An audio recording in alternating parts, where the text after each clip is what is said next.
Hi అండి. మా పిల్లలు పొద్దున్నే లేచి ఆకలి ఆకలి అని అన్నారు. నేను ఇవాళ టిఫిన్ కూడా చేయలేదు. ఏం చేయాలి? రాత్రి మిగిలిన రైస్ తీసి ఇలా ఫ్రైడ్ రైస్లా చేశాను. గబగబా తినేశారు. 5 నిమిషాల్లో ఖాళీ అయిపోయింది ఫ్రెండ్స్. ఇది హెల్దీ కూడా ఫ్రెండ్స్. రాత్రి మిగిలిన రైస్ కూడా చేసాం.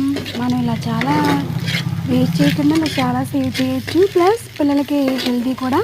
మా అమ్మమ్మ గారు చిన్నప్పుడు మా మావయ్యలకి రాత్రి మిగిలిన అన్నాన్ని మజ్జిగ వేసి దాంట్లో ఉల్లిపాయ వేసి క్యారేజీలో పెట్టి ఇచ్చేవారు. వాళ్ళందుకే హెల్తీగా ఉన్నారు ఫ్రెండ్స్.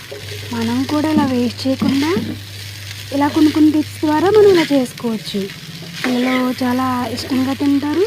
మనం వాళ్ళకి ఎగ్ ఫ్రై వేసాం కాబట్టి అందులో ఇష్టంగా తింటారు పిల్లలు. చాలా బాగుంది ఫ్రెండ్స్. మన కొత్త ఛానల్ని సబ్స్క్రైబ్ చేయండి ప్లీజ్. షేర్ చేయండి.